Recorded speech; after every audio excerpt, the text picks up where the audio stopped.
Discovery en la escuela.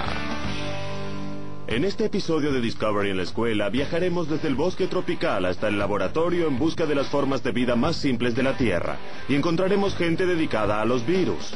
Descubriremos cómo estos diminutos asesinos viven, se reproducen y destrozan especies como la nuestra. Veremos cómo los científicos proponen defender la humanidad de futuras epidemias y observaremos las preguntas, actividades y recursos luego de cada segmento.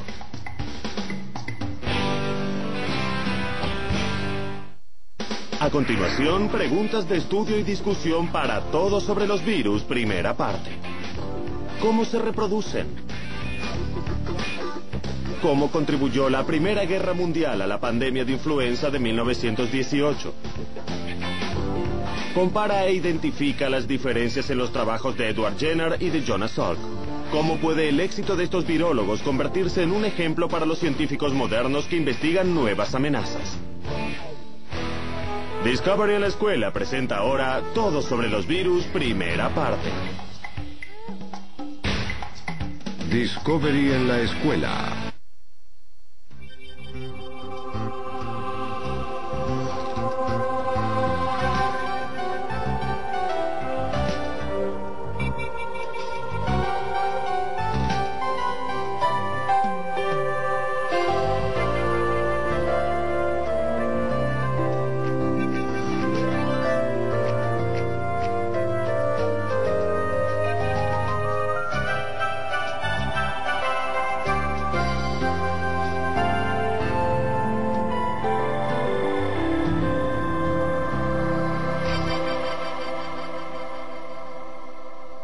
Todo sobre los virus.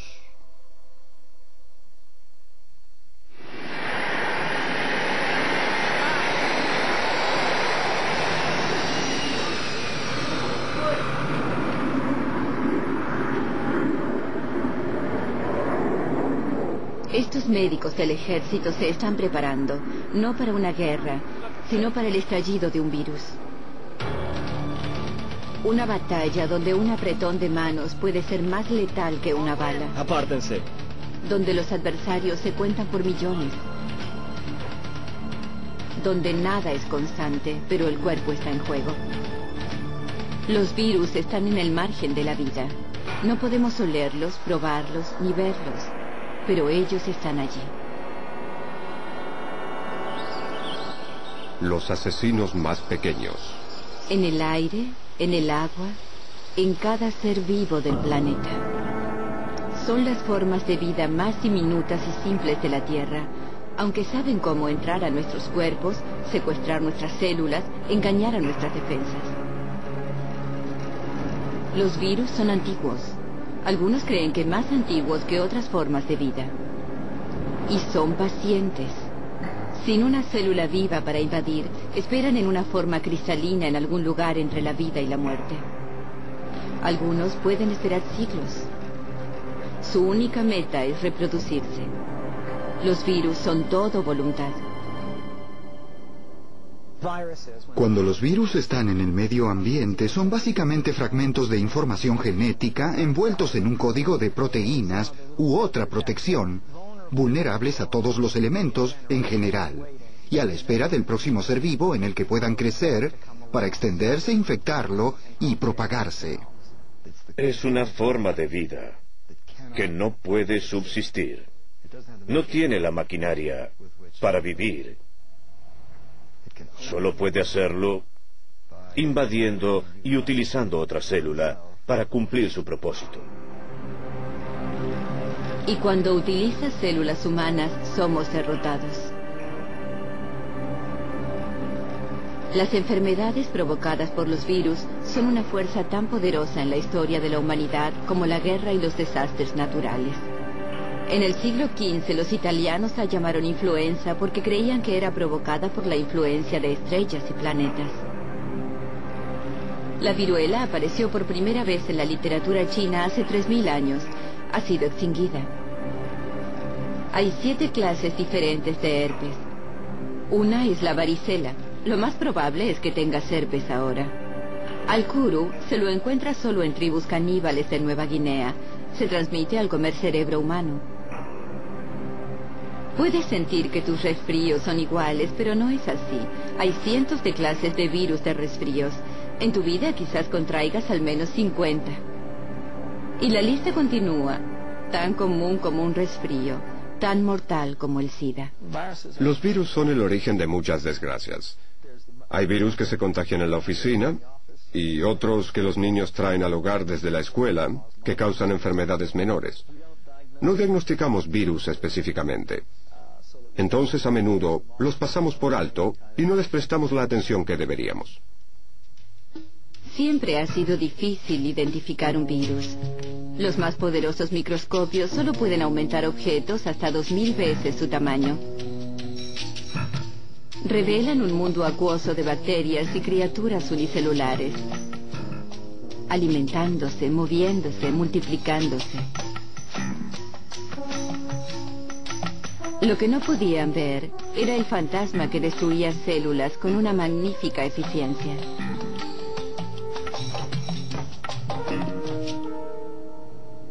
En los años 30, los científicos alemanes inventaron el microscopio electrónico y pudieron ver un virus aumentando 7000 veces su tamaño.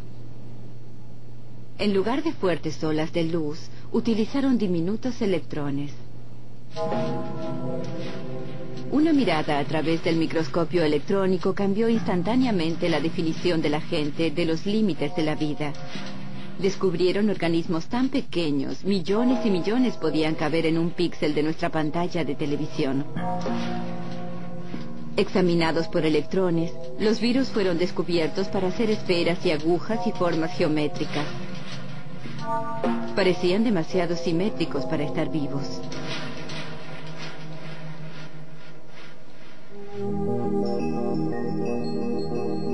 En las pantallas de las computadoras actuales, los virus parecen adornos de un árbol de Navidad marciano.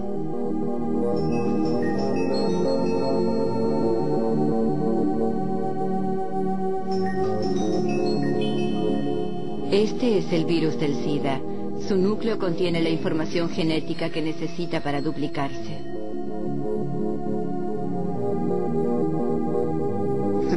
Es un envase de ácido nucleico, de material genético, envuelto en un paquete de proteínas que le permite utilizar una célula para su duplicación.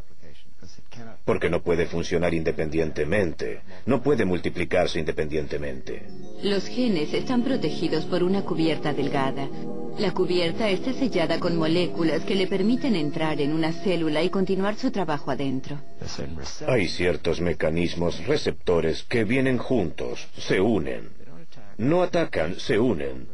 Se incorporan y utilizan el mecanismo celular para su propia multiplicación. Actúa como un parásito. Utiliza estos sistemas organizados para su supervivencia.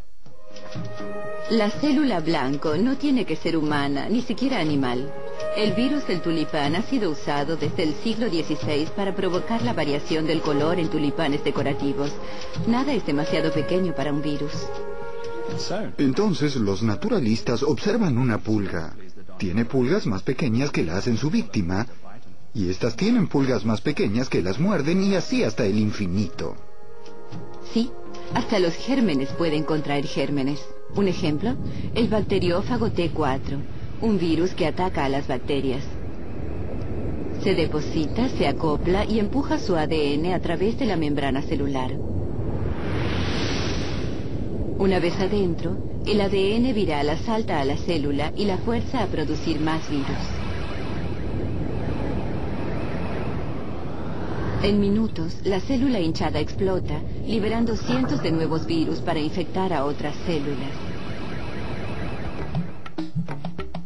En tiempos antiguos, la gente no conocía los virus y tampoco sabía que la última cosa que harían sería enfermarse.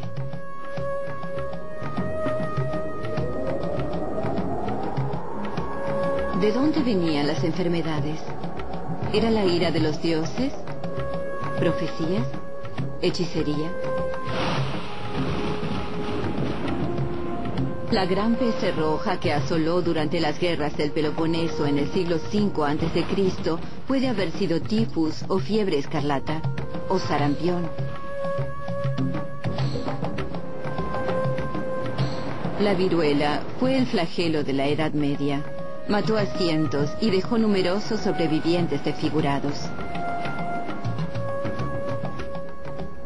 Cuando los arqueólogos del siglo XX abrieron las tumbas egipcias, hallaron detalles que podrían haber sido de poliomielitis. Pero las enfermedades en el pasado estaban limitadas por el tiempo y el espacio. El mundo aún no había experimentado las epidemias globales a escala global.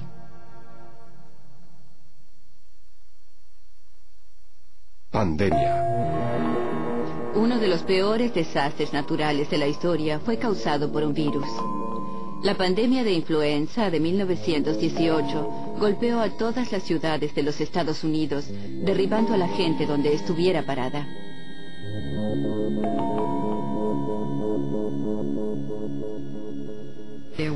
Había al menos 20 millones de personas muertas en todo el mundo. Y es probablemente la peor pandemia que el mundo haya conocido. Había más gente muerta por influenza que en la Primera Guerra Mundial.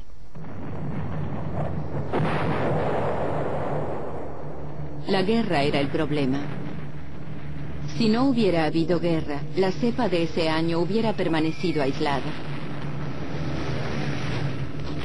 Pero cuando los aliados se encontraron en el norte de Francia para combatir con el enemigo, intercambiaron una cepa letal de influenza. Así comenzó. Fue de Francia a los Estados Unidos y se diseminó desde Boston. En Fort Devens, Massachusetts, un caso de influenza originó 6.000 casos entre el 1 y el 18 de septiembre. Solo le tomó 17 días. La India perdió casi un 4% de su población. Alaska, 8%. En los mares del sur, la tasa de muerte era del 20%. La gente estaba en estado de pánico porque alguien podía estar jugando a los naipes una noche y morir al día siguiente. Entonces hicieron toda clase de cosas. Estuvieron utilizando barbijos y de hecho toda la policía los utilizaba. Llevaban pequeñas bolsas con ajo y cebolla. Ellos pensaban que los protegería de la influenza. No tenían idea de que estaban dejando expuesto el lugar por el que la gripe entra al cuerpo, la nariz. No se sabía cómo manejar la situación. Y esto es algo que comenzó a surgir cuando llegamos a 1930, 1940 y 1950.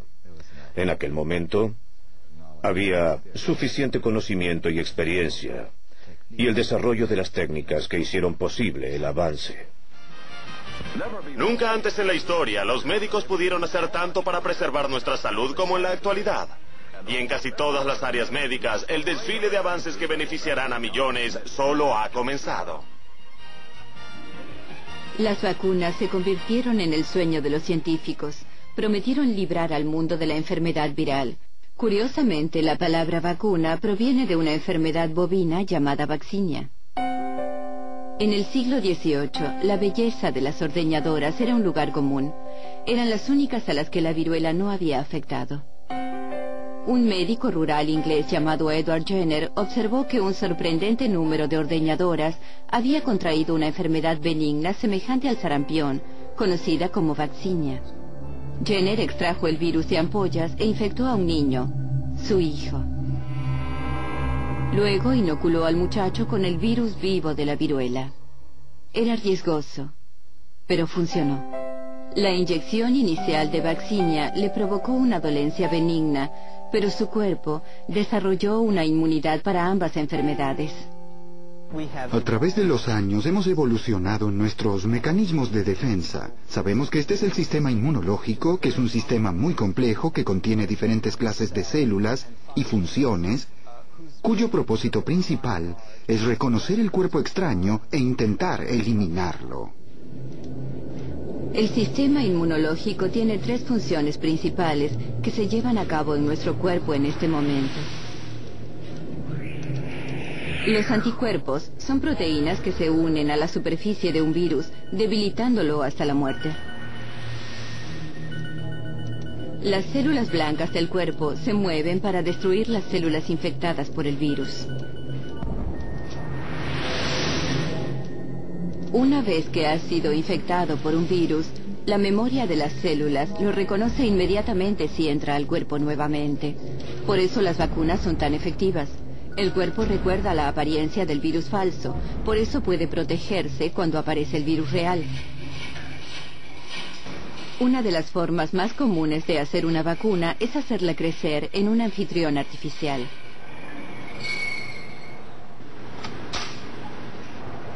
Los embriones de pollo son utilizados para desarrollar virus humanos como fiebre amarilla, sarampión, parotiditis e influenza. La influenza ha sido desarrollada en huevos durante muchos años. Es nuestra manera de producir virus.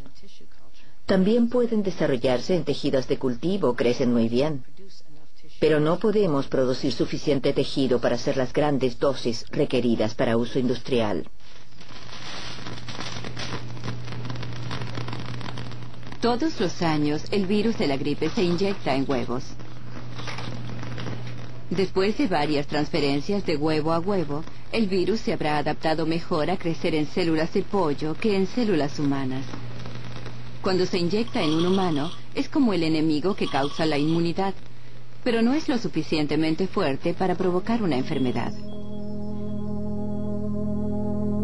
El virus de la gripe ha encontrado su camino en el sistema inmunológico mutando, cambiando su apariencia.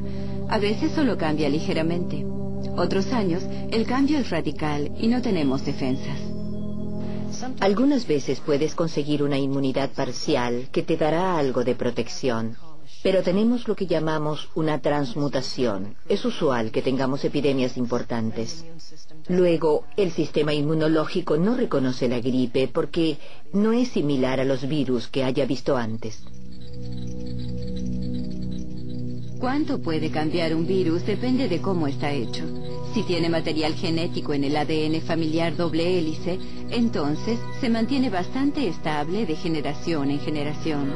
En la reproducción, cuando un filamento de ADN se divide para convertirse en dos filamentos de ADN, una clase de verificador controla la forma de las nuevas moléculas para asegurarse que las dos copias sean idénticas. Los virus del ADN tienen un interesante sistema de copiado con el que pueden corregir sus errores. Su frecuencia de interposición es baja. Los virus del ARN no lo tienen. Esto explica por qué son tan variables. Cambian todo el tiempo. Lo que explica por qué la vacuna para un virus del ADN como la varicela funciona década tras década. Mientras cada año necesitamos una nueva vacuna para virus del ARN como la influenza. Esta librería congelada es la colección del Dr. Herlocker de cepas de gripe que se han desarrollado a través de los años. Estos virus no están muertos, solo dormidos. Cada frasco representa un año diferente, una cepa distinta. Si descongelaras y respiraras la cosecha de influenza 1980, probablemente te enfermarías. Algunas cepas de influenza son mutaciones espontáneas. Otras epidemias pueden ser rastreadas hasta patos y cerdos. Terminan con nombres como influenza del cerdo, o influenza de Hong Kong, o influenza asiática, porque a menudo provienen de países donde la gente vive muy cerca de sus animales. La influenza tiene la ventaja adicional de pasar de una especie a la siguiente. Cada vez que esto ocurre, la cepa cambia. Y esto significa trabajo para los científicos de la Organización Mundial de la Salud y el Centro de Control de Enfermedades, o CDC, en Atlanta. Todos los años es una carrera contra el tiempo. ¿Laboratorio del CDC de observación de influenza? La información se recopila en centros de vigilancia en todo el mundo y se utiliza para predecir cuál es la próxima cepa. Una vez determinada, una nueva vacuna se desarrolla con la esperanza de llegar a tiempo.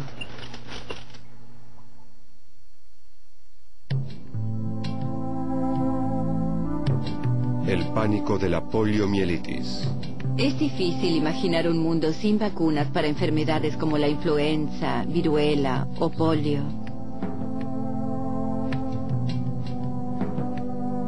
En la primera mitad de este siglo, la gente entraba en pánico cuando los niños contraían fiebre y dolores musculares.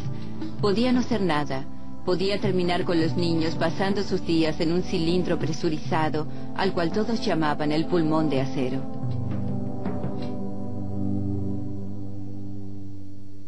En mi época, estaba muy consciente de los efectos de los virus. En 1916, por ejemplo, 2 años antes de mi nacimiento, hubo una epidemia de poliomielitis severa en los Estados Unidos, sobre todo en Nueva York. Y luego, nuevamente en 1918-1919, tuvimos una epidemia de influenza grave. Y en ambos casos el efecto fue devastador. Por supuesto, yo era muy joven para entender el significado, pero recuerdo los cuerpos retorcidos y los ataúdes.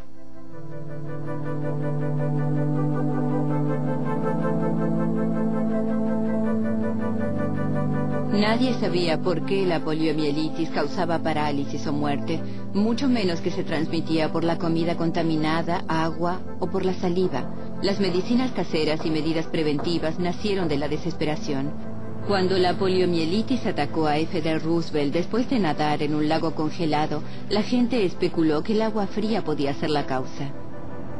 A fines de 1940, el joven Jonas Salk estaba en camino de convertirse en el héroe de los padres del mundo moderno. Dediqué toda mi vida a ser médico. Ese es el camino que elegí para practicar la medicina. Y ese ha sido el sentido de mi vida. Tratar de evitar la enfermedad, sanar o curar de alguna manera. Científicos de Harvard encontraron la manera de reproducir el virus de la polio y Salk tuvo la materia prima que necesitaba para desarrollar una vacuna.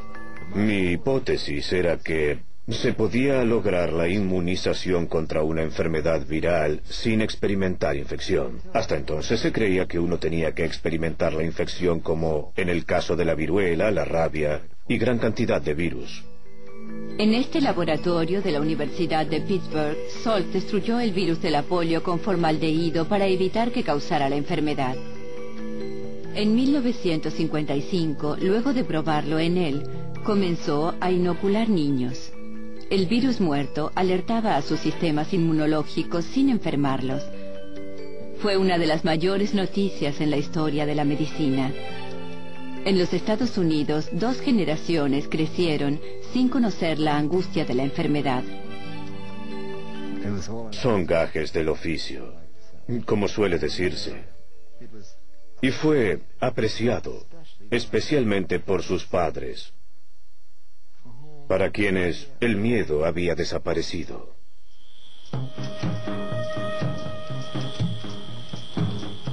De regreso en 1935, un bacteriólogo llamó a la batalla contra la enfermedad la última aventura genuina del mundo. Todos los dragones están muertos, y la lanza descansa oxidada en el rincón de la chimenea.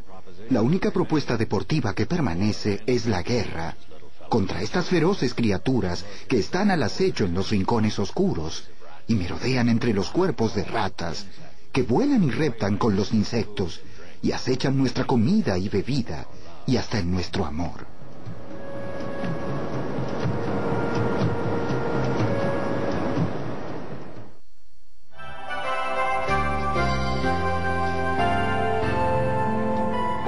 Todo sobre los virus.